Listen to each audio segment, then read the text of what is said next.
All right, so I am Apostle Jennifer. I am a servant of the Lord here on assignment to serve you today. So take this conversation back to the Lord so that he can let you know what he wants you to be able to do with it. So if you're new to this channel, welcome. If you are returning, then welcome back, fam. I'm coming today for your fitness. Why? Because the Lord keep coming for mine. We're going to get into scripture, and then we're just going to talk about a few of the things that the Lord has revealed to me about fitness and also the changes he's made in my routine that I absolutely love. So let's get into scripture. 1 Corinthians 6:12. I have the right to do anything you say, but not everything is beneficial. I have the right to do anything, but I will not be mastered by anything. Some version says dominated by anything. Some say brought under the control. Some say, but I won't allow anything to gain control over my life. I won't be overpowered by anything. Y'all know where I'm going with this. Did that convict you? We're going to talk about it.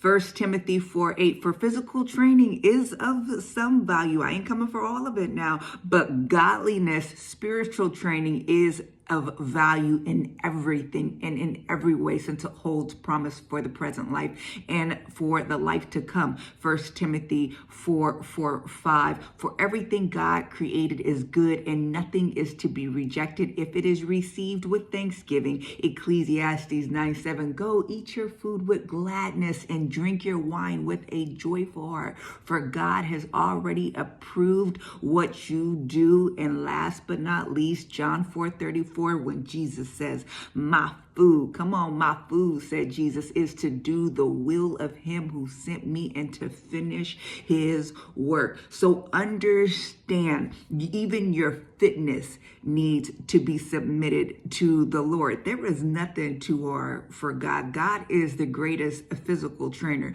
that you will ever have. And this is what he showed me. You see, there was a point in time where I was completely off the rails with fitness. Y'all know how it go. Y'all start watching those fitness documentaries and you start getting on the proper nutrition and you start getting into this place where you just become a gym rat. You see things changing and you just absolutely fall in love with it, and all of a sudden now you're getting into eliminating all these different things for your diet because now tomatoes, they have lectins in it. It's not good for your stomach lining, and you're eating next to nothing. You're working out for hours in the gym because you just have this love and this passion for it.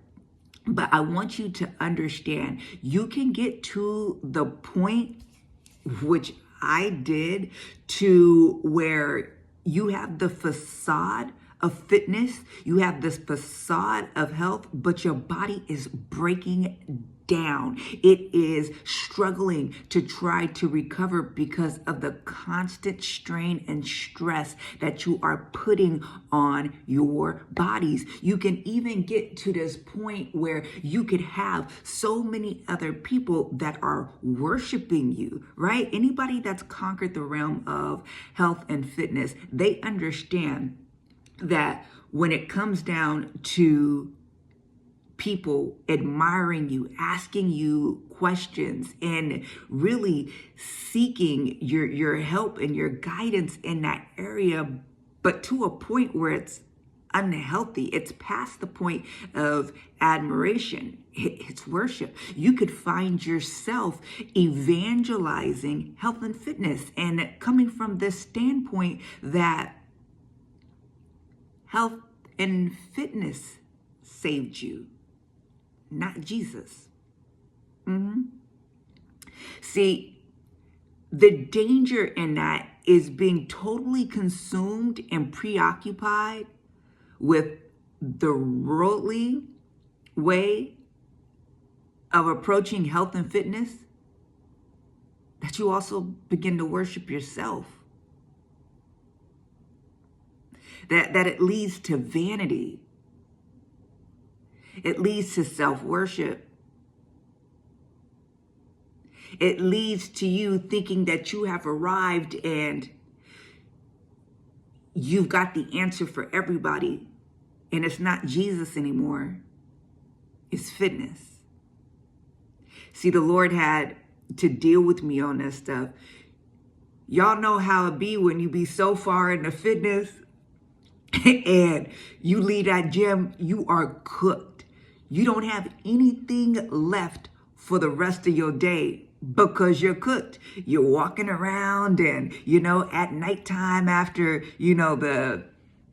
the storm has passed from the gym and you're feeling the creaking and the cracking of your joints, and you're moving around, you're sluggish, you're feeling all the effects of you killing yourself in your workouts.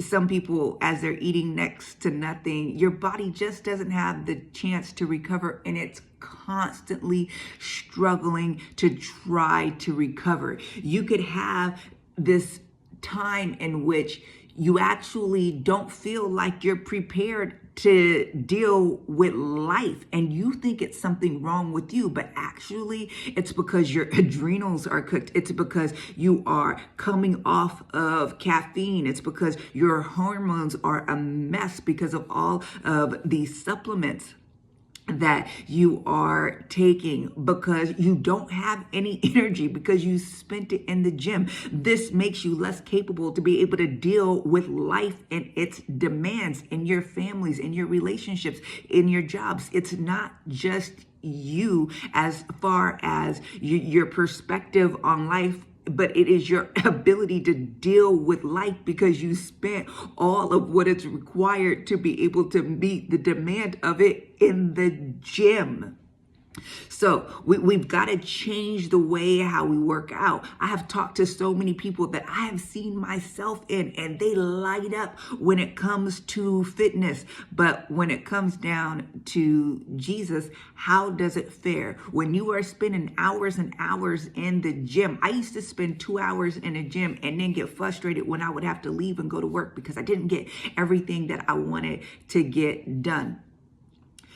But then how much time do you spend in comparison to the gym and all of your efforts that go into your meal planning, your discussions, your everything? How much of that comparatively lines up with your time with the Lord, with you talking about the plans and purpose of the Lord, of you evangelizing about the Lord? See, sometimes we get that off and it becomes an issue. So we have to be able to move in a way that doesn't take us to the other end of the spectrum. You don't want to find yourself on 600-pound life. It's a situation. Go watch it. It's a situation. You don't want to find yourself unfit to be able to do the physical work of God, to go out and waddle to the pulpit, or not be able to walk upstairs to take homeless people meals, or not be able to walk through tent encampments or walk through spaces to go evangelize to people because you're huffing and puffing and you're not able to make those different treks, those different journeys. Also, it's a matter of you wearing the sin of gluttony, which is also an issue. So I don't want to take all of your fitness from you because it is of some value. We just need to submit it to the Lord, and we need to allow the Lord to be able to guide us in that direction, because anything not submitted to the Lord has the potential to be corrupted. And allow the Lord to be able to show you how. He gave me a great routine. I'm going to do quite a long video on this. I just wanted to whet your appetite for a little bit. Some of these things are going to be repeated, but then we're going to go way deep off into it. So I hope you join me on that video. I'll put the link in the description box, and let's get into it. Worldly fitness will give you the facade of health and fitness, but godly fitness, he'll ensure all aspects of your being are healthy and aligned with his plan and purposes for your life. Talk soon.